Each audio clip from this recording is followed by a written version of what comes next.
Maggie's hurt, but it's nothing life-threatening. Why is this happening?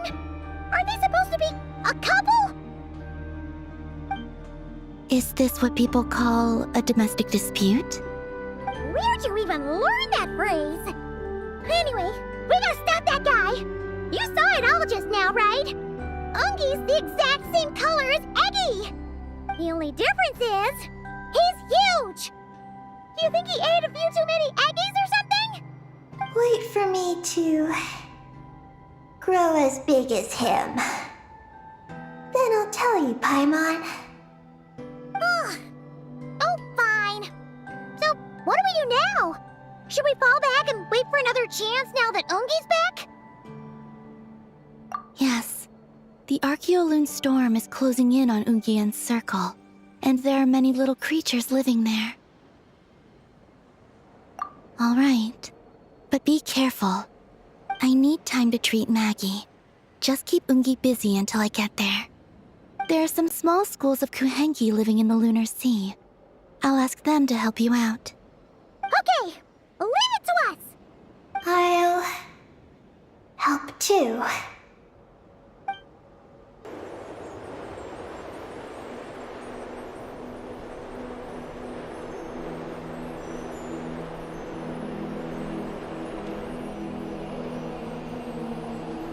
Watch out! Ah! Ungi's seen us!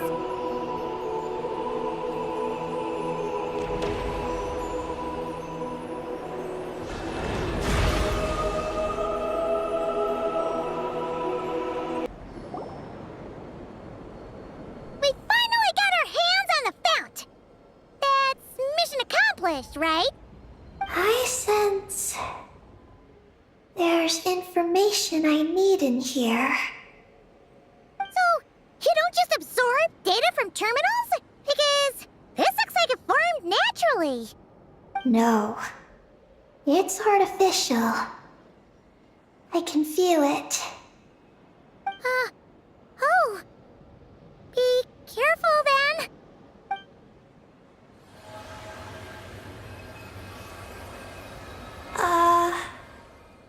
Just as I thought. This is an energy entity created by a researcher named Lusalim. Ungian and Maggie's student. Likely also the one who left the message in the terminal. This lunar sea once used to be Lusalim's Lunar Veil Laboratory. Lunar Veil Laboratory? What's that supposed to be? It's a grand project meant to hide the moon. Hide the moon? Whoa! All these guys, all these dragons sure had big dreams. How'd they plan to pull that off? The exact principles are unclear, but it seems to have something to do with his teacher, Ungin. Lusalim successfully experimented with a miniature lunar veil by applying it to the Ungin circle. Oh, Paimon remembers now. The circle looked empty from the outside, but was completely different on the inside. So that was the lunar veil at work. That's right. The success of the miniature veil pushed the project on to the next phase. A massive veil generator was built here. One that could conceal the entire moon. That is because before the veil could take shape, an entity from beyond the stars pierced it. An entity from beyond the stars pierced it. The device went haywire. The laboratory exploded. And all came to nothing.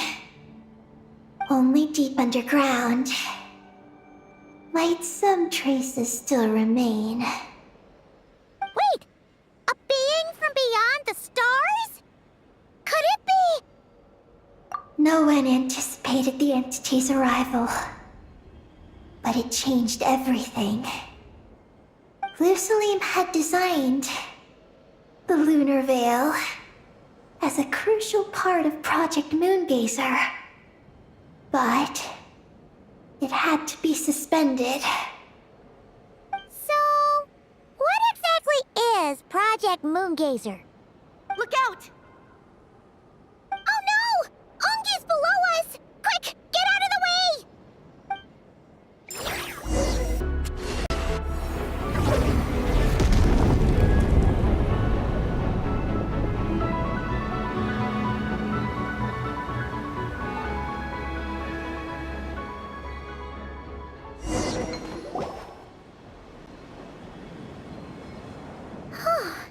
Ungi seems to have calmed down. So, were those vines the real culprits all along? He's still in pain. I can tell. His mind's been thrown into chaos, and he can't communicate with me. It's because of the information inside him. I can feel it. He and I are of the same kind, after all. What are you doing, Eggy? His body has information from Ungin's circle within it. Do you remember how there were moonlight vines growing near that terminal? You mean he was the one who absorbed the information from there? Yes. That information may contain details regarding Project Moongazer. That must be why I'm here. But you'll be putting yourself in too much danger! Paimon, let Ninin go. She was born on the moon, and I was the one who, out of worry, sent her to a place thousands of miles away from home. She did everything possible to return here with your help, back to her homeland, all for the sake of her mission. That determination, it's remarkable. I don't think she wants to be protected, even if it's out of goodwill. But Columbina! Paimon's worried precisely because she's trying so hard. You know, even though she's hit her rebellious phase and hasn't shown Paimon any respect for a while now. And maturity is what follows that period of rebellion. Paimon, if you let me go, I'll respect you so much, even the moon will seem less important by comparison.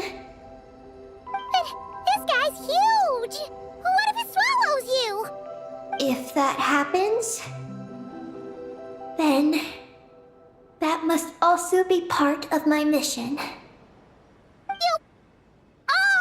How stubborn can you get? Stubborn is one way to put it, but you could also say that this is a wish she holds most dear. That's right. Then go, Ninin. I have faith in you. Let this ray of moonlight bear witness to your choice, and bless you on your journey. This is... Thank you. Here I go.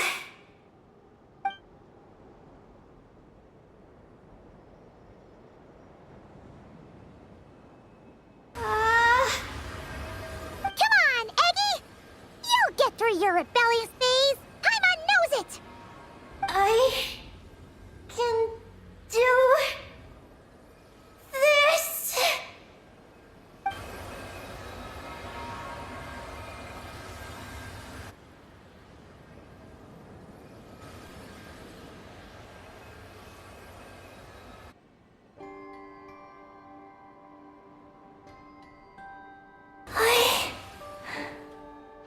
I did it. Looks like things aren't as bad as we feared.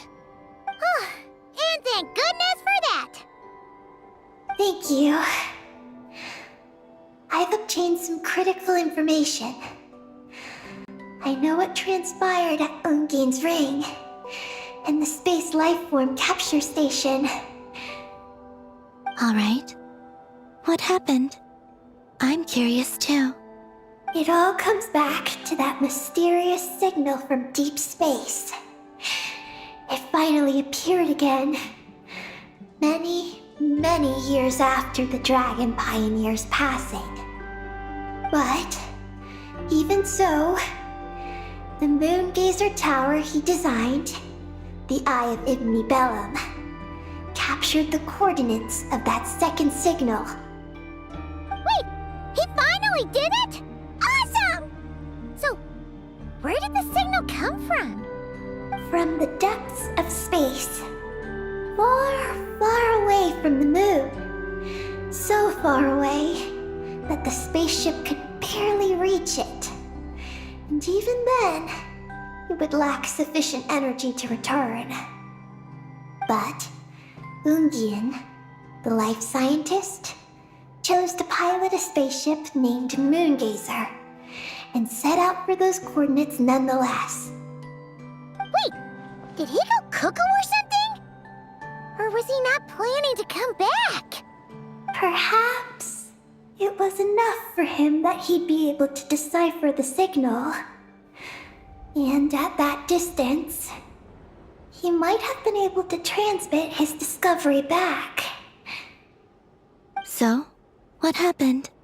He disappeared into the sea of stars. And the dragons did not receive any messages from Moongazer thereafter. So, he failed. No. Years later, the Space Lifeform Capture Station was suddenly ramped by an unknown object. After emergency repairs were complete, the researchers discovered that the object that ramped the station was a cloaked spaceship. Cloaked? Like, invisible? Could it have been? Yes. It was the Moongazer. Though why it was cloaked is a mystery. Ungien's wife, Magi's, was the first to enter the spaceship. But she only found a round, black, spiky creature inside. Archeolune spectrometers indicated that the creature matched Ungien's data signature. What happened? Magi's ran a series of tests, and thus discovered that her lover was fusing with some unknown creature. Oh, that's terrifying! Was it the mysterious space lifeform that had sent the signal? Did it eat Ungien? Could he still be saved? Unfortunately, the dragon researchers had never encountered such a situation before. At a loss, they could only watch helplessly as Ungien transformed into an entirely new life form. Then, Ungien awoke, and he passed a message to them.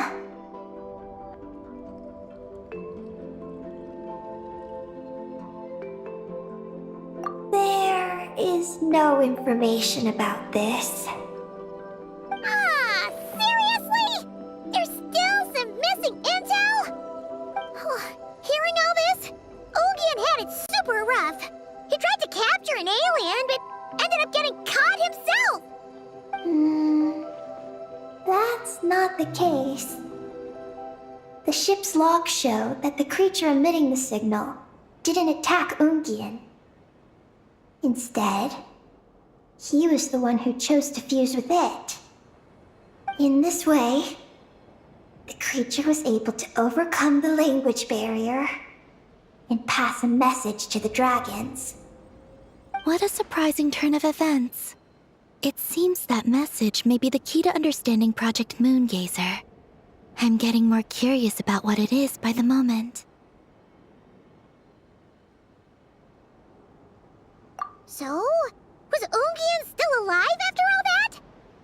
After delivering the message, Ungien began to die.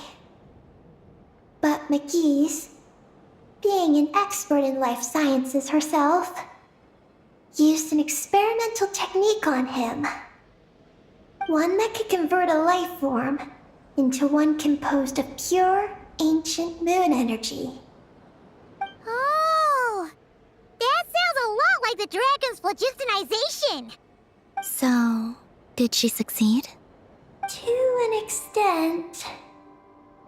She saved his body and created Ungi, the first artificially birthed Kuhenki on the moon.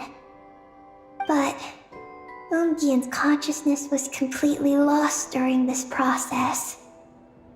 From then on, she devoted all her energy to researching this new life form until her own lifespan came to an end. Then, she requested that her student, Lusalim, use the same technique on her, ultimately being converted into a new life form. Just as with Ungian, her consciousness was not preserved.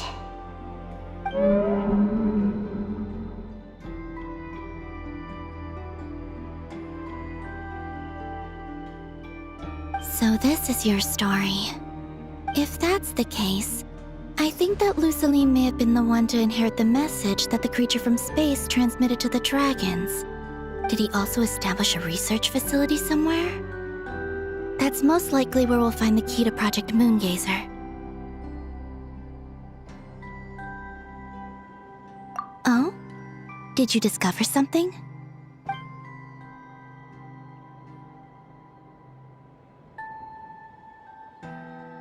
It was destroyed by a descender from beyond the heavens? In that case, I fear the great ruler of the firmament is the likely culprit. A veil that could obscure the moon. That sounds very similar to the false sky. Yeah, like some sort of baby version. But his research institute has already been destroyed. He might have been lost in that explosion too. My guess is just the opposite. That Lusalim didn't perish, and that his research survived. Huh? Why do you say that? As you can see, apart from the Lunar Sea itself, none of the draconic facilities have been destroyed. Not the Eye of Ibn Bellum, not Ungian's Circle, not the Space Lifeform Capture Station. Their survival doesn't seem in line with the plan laid down by the one who changed the world. So, you're saying that Lusalim protected them somehow? Yes. He might have struck a bargain using the fruits of his research and followed the ruler of the heavens thereafter. That makes sense. And if it's true, he might have continued Project Moongazer elsewhere. But where? I do know of one other place on the moon. If Project Moongazer was hidden anywhere, my guess is that would be it. However, Ninin, is there something you haven't told us? Huh? Among your kind, only you have a mission you seek to fulfill. Oh, that's true. Now you mention it, Heki's buddies all seem super carefree. Don't worry. I won't force you to answer. I just want to know more about you. After all, out of all the terminals we've seen, not a single one seems to contain information about you. I don't know either. It's okay. I'm just curious. If you don't want to talk about it, you don't have to. We trust you. What if I really am hiding something from you? I'm just curious too. Keeping secrets isn't always a bad thing.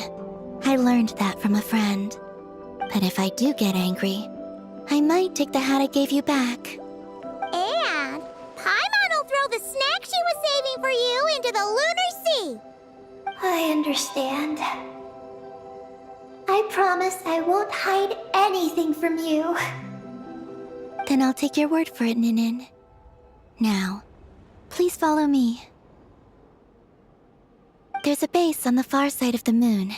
My powers tell me that it's massive.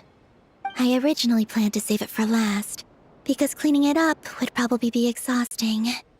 But now, I suppose it has to be moved up the schedule. I have a feeling we'll find the answers to our remaining questions there. Thank you. How can I repay you for all this? Look, Paimon, don't you think Ninin's matured even more now? You're right. She's actually talking about paying us back.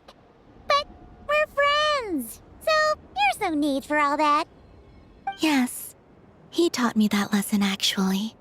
You could stand to learn it too, Ninin. Well then, follow me when you're ready.